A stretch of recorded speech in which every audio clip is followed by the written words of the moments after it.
मैं भुक्तभोगी हूँ। जिन साथियों को नहीं पता मैं उनको बता दूं कि मैं 3 साल इस इंडस्ट्री में, स्टार्टिंग से पहले 3 साल में रहा हूँ। बहुत करीब से सारी चीज़ें देखी हैं। मेरे पास आर्टिस्ट का कार्ड या जो भी कुछ रहा सब कुछ मौजूद है। बहुत नज़दीक से सारी चीज़ें मैंने देखी हैं, बहुत नज़दीक से। और मैं अपना आप सभी को एक्सपीरियंस बता रहा हूँ। आप सभी को पता है, आप फेसबुक पर देखते होंगे, बहुत से जो राष्ट्रवादी साथी हैं मैं उनसे आज भी मिलने जाता हूँ, उनके घर पर आज भी उनसे मुलाकात होती है, आज भी बात होती है। लेकिन जो समस्या है उस समस्या पर बात करना चाहेंगे कि दिक्कत कहाँ है, प्रॉब्लम कहाँ है। देखिए, एक पूरी तरीके से माइंड सेट किया गया है, पूरी तरीके से। आपको मैं एग्जाम्पल दूं,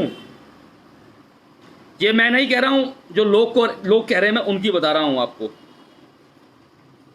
अनुपम खेर, आपने नाम सुना होगा, जाना पहचाना नाम बॉलीवुड का। उनको काम करने के लिए आउट ऑफ इंडिया जाना पड़ता है, फॉरेन में। मतलब यहां काम की कमी है, यहां काम नहीं मिल रहा है। रीजन, वो अपनी सोशल साइट पर ट्वीट के माध्यम से, स्पीच के माध्यम से राष्ट्रवादी बात करते हैं। आप मेरी बात ध्यान से सुनिएगा। उनको काम करने के लिए बाहर जाना पड़ता है। कोई चीज इंसान आकर बोले ना बोले, लेकिन सही चीज देखिए। आप एक तरीके से इसको समझने की कोशिश कीजिए। ट्रेंड क्या है, ये ट्रेंड क्या है और इस पर चोट क्यों जरूरी है, इस पर वैचारिक चोट क्यों जरूरी है, मैं इसकी बात कर रहा हूं। कुछ राष्ट्रवादी कलाकार ऐसे हैं जो टिके हुए हैं। उन्होंने खुद अपनी मूवी प्रोड्यूस करने का फैसला ले लिया, वो उसके प्रोड्यूसर खुद हैं, इसलिए टिके हुए हैं। आप नजर घुमाइए, नजर दौड़ाइए, नजर घुमाइए, नजर दौड़ाइए, चाहे तानाजी मूवी हो, चाहे और मूवी हो, ये मूवी अब खुद प्रोड्यूस करने लगे। कंगना रनौत का क्या हाल है वो उन्होंने खुद बता दिया। अभिनव सिन्हा ने आज क्या कहा है, कब तक चुप रहेंगे, कब तक, एक लिमिट होती है। अभिनव सिन्हा ने क्या कहा है, जो दबंग का डायरेक्टर था, पता है क्या पोस्ट लिखी है फेसबुक पर अभिनव सिन्हा ने आज? आंखें खुल जाएंगी अगर हम उस पोस्ट को पढ़ेंगे। ये लिखा है कि दबंग 2 की 10 साल बीत जाने के बाद मेरा कैरियर, मैं नाम लेकर बोल रहा हूं, मेरा कैरियर सलमान खान के परिवार ने चौपट कर दिया। अभिनव सिन्हा की फेसबुक पोस्ट है, आप देख लीजिए, चेक कर लीजिए और शेयर करते रहिए। अभिनव सिन्हा ने फेसबुक पोस्ट करी है कि मेरा कैरियर चौपट कर दिया। जहां मैं मूवी बना रहा था उन प्रोड्यूसरों को फोन किया गया, यहां तक बोला गया है कि उनके मतलब मेरे परिवार वालों को रेप तक की धमकी दी गई, थ्रेट दी गई, रेप तक की, जान से मारने तक की धमकी दी गई। ये अभिनव सिन्हा बोल रहे हैं। शेखर कपूर का ट्वीट आपने देखा होगा। एक बॉलीवुड का कलाकार अगर सुसाइड करता है तो वो सुसाइड नहीं है, ऐसी कंडीशन में कि उसके पीछे कौन लोग खड़े थे, उसके पीछे का रीजन क्या था, उसको सजा किस चीज की मिली। इसलिए मैं आवाज उठा रहा हूं कि यहां मामला दूसरा है, यहां एंगल दूसरा है। हर फ्राइडे को ही मूवी का रिलीज होना, चलो ये अगर इत्तेफाक हो सकता है कोई बात नहीं, इत्तेफाक ही सही। अगर इनकी नजर में इत्तेफाक होता है, वैसे it is not coincident, I am telling, it is not coincident, it is expected. पूरी इस तरीके से स्क्रिप्टेड है ये चीजें, हमें ये समझनी होगी। अगर आज लोग आकर बोल रहे हैं, आकर बता रहे हैं, आकर कह रहे हैं कि हाँ ऐसी कुछ चीजें हैं, जो इसके अंदर घुसे हुए हैं, जिन्होंने इस चीज को फील किया है। और माफ कीजिए, इन लोगों को हीरो कौन बनाता है? इनको कौन ऊपर बैठाता है? मैं अपनी बताऊं, आप सभी मुझसे परिचित हैं। जब एक कॉन्सेप्ट बिग बॉस में आया था, BFF, जहां हमारी परंपराओं को कुचला जा रहा था, हमने उस तथाकथित दबंग खान के घर में घुसकर मुंबई में विरोध प्रदर्शन किया था। गूगल कर लीजिए, उपदेश राणा प्रोटेस्ट सलमान खान हाउस। कहां किया था? कहीं और नहीं, मुंबई में प्रोटेस्ट किया था, मुंबई में घर में घुसकर। अभी गूगल कीजिए, गूगल पर आपको क्या अपडेट मिलती है यहां पर शेयर कीजिए कमेंट में। उपदेश राणा प्रोटेस्ट सलमान खान हाउस लिखिए। हमारे साथ करनी सेना के साथी और संगठनों के साथी और पूरे हिंदुस्तान से आए थे। 20 लोगों को अरेस्ट किया गया था, 20 लोगों को गिरफ्तार किया गया था। यहां फेसबुक पर आकर नहीं बोला था कि बंद कर दे, घर में जाकर वीडियो बनाकर, और फिर हम वहां गए थे कि ये कॉन्सेप्ट हमें पसंद नहीं है, इसको अविलंब बंद कर। 20 लोगों की अरेस्टिंग हुई। क्यों? हम भी घर में हम भी ट्वीट कर देते, हम भी फेसबुक पर विरोध कर देते, लेकिन आपके भाई ने सिर्फ विरोध फेसबुक पर नहीं रखा, जमीन पर, क्योंकि आप बोलते हैं कि आपसे प्रेरणा मिलती है, इसलिए जहां भी खड़े हुए जमीन पर खड़े हुए और इसके घर जाकर विरोध किया। और 20 लोगों को गिरफ्तारी हुई, 20 लोगों पर मुकदमा चल रहा है।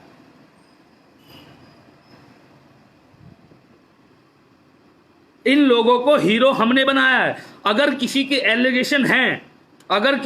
एलिगेशन हैं तो उनकी जांच होनी चाहिए। और मैं तो यह कहता हूं कि किस तरीके से, ऐसी क्या सिचुएशन थी, ऐसी क्या कहानी थी कि एक बॉलीवुड के लड़के को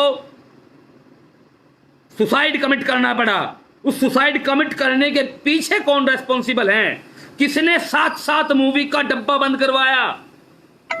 किसने साथ मूवी का डब्बा बंद करवाया? वो कौन लोग थे? उनकी इंक्वायरी होनी चाहिए। और मैं बॉलीवुड के तमाम साथियों को कहना चाहूंगा जिनसे आवाज पहुंच रही है, जिनके पास तक, जो चाहे नीचे से काम करते हो, नीचे स्तर पर, चाहे मीडियम में, चाहे अपर में, आप अगर बोल रहे हैं तो खुलकर बोलिए। और कंगना रनौत जी का धन्यवाद। देखिए, इतना साफ बोलने वाला जैसे कंगना रनौत बोलती है, कोई नहीं मिलेगा, कोई नहीं मिलेगा। वो बंदी अकेली लड़ रही है, वो बंदी अकेली लड़ रही है। और आपको पता है, उसने कोई भी बात हुई अपने धर्म के लिए, उसने सामने आकर बोला है, सामने आकर बोला है। और वो लोग कैसे मैनेज करते होंगे उनकी प्रॉब्लम्स को, वो ही जानते हैं। हमारा ये दायित्व है, ऐसे लोगों के साथ खड़े रहें।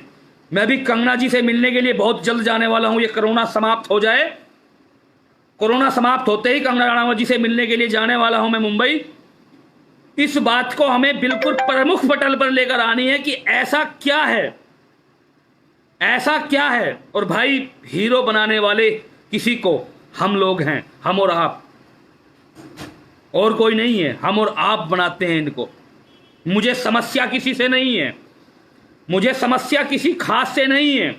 लेकिन जब लोग अपनी बयां करने लगे, जब लोग सुसाइड कमिट करने लगे, और जब आवाज आने लगे, तो सोचना पड़ता है, समझना पड़ता है। और इंसान वही है जो सत्य को सत्य बोलता है। बिल्कुल जांच होनी चाहिए, बिल्कुल इस इंसिडेंट की बिल्कुल जांच होनी चाहिए, हर कीमत पर जांच होनी चाहिए। और हम भी इसके लिए बोल रहे हैं, आप भी बोलिए कि ये जांच होनी चाहिए कि इसके पीछे कौन लोग हैं। माफियावाद, अदृश्य शक्तियां बहुत बड़े स्तर पर काम करती हैं। क्योंकि मैं 4 साल रहा हूं, 3.5 साल मैं रहा हूं, मैंने देखा है सब कुछ। लाइमलाइट की कुछ चीजें बाहर नहीं आई, निकलती हैं, लेकिन वहां पर एक्चुअल है क्या, वो आप पता कीजिए, आपको पता चलेगा कि वहां किस तरीके की कहानी निकलती हैं, किस तरीके की। जो आज टिके हुए हैं वो अपने दम पर टिके हुए हैं, टैलेंट पर नहीं कहूंगा मैं। कुछ बंदे अपने खुद प्रोड्यूसर हो गए, कुछ के अपने व्यक्तिगत संबंध इतने प्रगाढ़ हैं कि उनको वो टिके हुए हैं, वो काम कर रहे हैं। आप उदाहरण लेकर देख लीजिए। एक बात बताइए मुझे, अरिजीत सिंह का गाना बंद हो जाता है, गाना कौन गाता है? पाकिस्तान से आया हुआ एक गायक। अगर मैं झूठ बोल रहा हूं तो मुझे बताइए। अरिजीत सिंह को निकाल दिया जाता है सॉन्ग से, और गाना कौन गाता है? पाकिस्तान का एक गायक विवेक ओबराय। विवेक ओबराय की एक ये गलती थी, मैं भी मिला हूं, जाता हूं उनके घर पर, मेरी फोटो देख लीजिएगा, पड़ी है विवेक। और मैं अपनी तरफ से बोल रहा हूं, ये मुझे किसी ने बोलने के लिए नहीं बोला, जो मेरा खुद का ओपिनियन है। विवेक ओबराय की ये गलती थी कि उसने एक तथाकथित भाईजान के खिलाफ आकर प्रेस कॉन्फ्रेंस कर दी थी, और उस भाईजान ने धमकियां दी थी फोन करके उसको। आज तक साइड रोल नहीं मिला, सुन रहे हो ना? आज तक साइड रोल नहीं मिला, कैरियर चौपट हो गया। और एक नाम नहीं है ऐसे विवेक ओबराय जैसे, कितने नाम बताऊं मैं?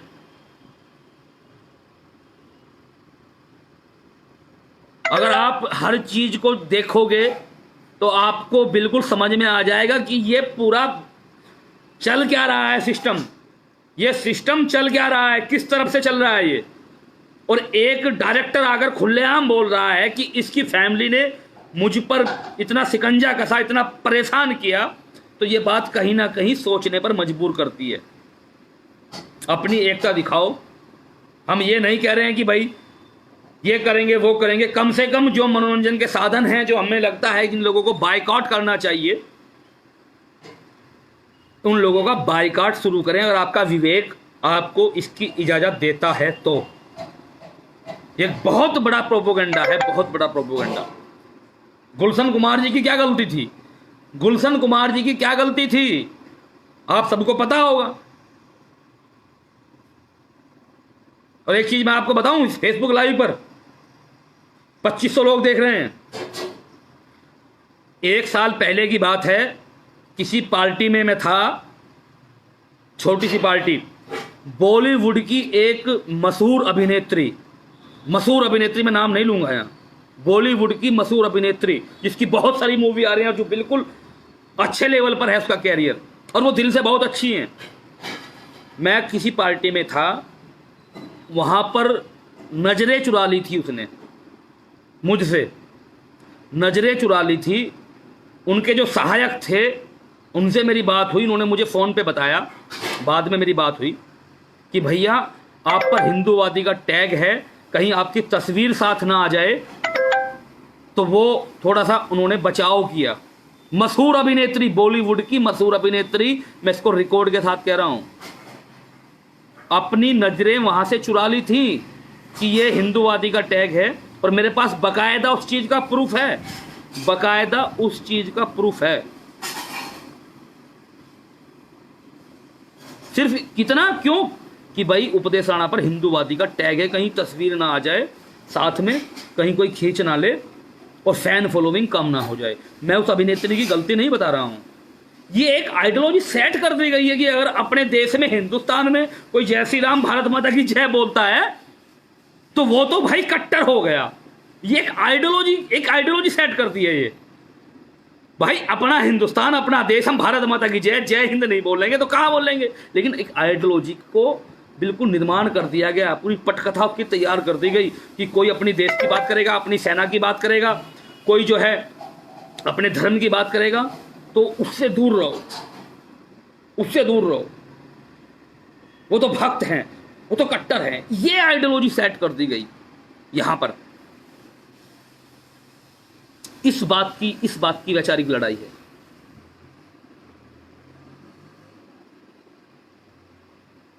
मैंने आपका बहुत समय लिया, बस मैं आपको यही कहना चाहता हूं, आप इन चीज़ों को देखें, सोचें और समझें। और एक बार फिर मैं जांच की मांग करता हूं, कौन लोग इसके पीछे हैं, और आप इस चीज़ को देखिए, समझिए कि ये बॉलीवुड तथाकथित लाइमलाइट ये जा कहाँ रही है।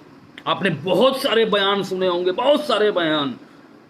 कोई बोलता है कि मैंने बीफ खाया है, कोई कुछ बोलता है, कोई कुछ बोलता है, कोई। इनके पीछे की भी कहानी समझिए कि ये लोग बोलते हैं, इनसे बुलवाया जाता है। किस तरीके का प्रेशर किसके ऊपर होता है, किसने क्या किया, किसको किस विषय पर बोलना है, एक बहुत बड़ा गेम है, बहुत बड़ा गेम। तो मैं आशा करता हूं हम जितना कर सकते हैं, हम जितना कर सकते हैं अपनी तरफ से, क्योंकि we are all voice of Hindustan, हम सभी हिंदुस्तान की आवाज़ हैं। हमें किसको देखना है, किसको नहीं देखना है, किसको पसंद करना है और किसको पसंद नहीं करना है, ये हमारा राइट है। और एक चीज़ और, मुझे ये दुनिया लगती है, मेरे 8-10 लाख साथी आप भाई बहन मुझे पेज पर जुड़े हुए हैं, तो मैं समझता हूँ कि पूरी दुनिया, पूरा हिंदुस्तान, यही 8-10 लाख लोग हैं जो मुझसे जुड़े हुए हैं। और मुझसे बड़ा तो कोई हिंदुत्व का सेलिब्रिटी नहीं है। एक मैं बात बता रहा हूँ आपको, आदमी के दिमाग में क्या चलता है कि यार 8-10 लाख लोग जुड़े हुए, मेरी आवाज़ वहाँ तक पहुँचती है, यही कैटेगरिया है, बस यही है। भाई हमसे और आपसे ज़्यादा संख्या उन सेकुलरों की, समझ रहे हो ना, जितने हमारी पोस्टों पर लाइक आते हैं, शेयर आते हैं, उससे बहुत ज़्यादा, बहुत ज़्यादा। आप चले जाइए तथाकथित पत्रकारों के पास, तथाकथित सेकुलरवादियों के पास, वहाँ काउंटिंग ही नहीं कर सकते हो। मैं ये कहना चाहता हूँ, हम कुछ नहीं हैं, हम हर जगह नहीं हैं। हमें अपने जैसे लोगों की संख्या बढ़ानी है, अभी कुछ नहीं है। हमें वो आइडियोलॉजी सेट करनी है, अपने जो लोग जुड़े हुए हैं। एक माहौल बना लिया है हमने कि हमसे इतने लोग जुड़े हुए हैं, पूरा हिंदुस्तान इसी में केंद्रित है। नहीं, बहुत बड़ा हिंदुस्तान है और बहुत बड़ी सोच है और बहुत लोग हैं। तो मैं विश्वास रखता हूँ आप इन चीज़ों को समझेंगे। किसी के अच्छे कामों को हम याद रखेंगे, हमेशा याद रखेंगे, लेकिन कोई अगर गलत करेगा या गलत चीज़ सामने आएगी, आरोप लगाने वाले ही अंदर से बाहर आएंगे और कहेंगे, तो हमारा ये फर्ज बनता है उन चीज़ को समझें और अपनी राय रखें। जय श्री राम, वंदे मातरम, भारत माता की जय।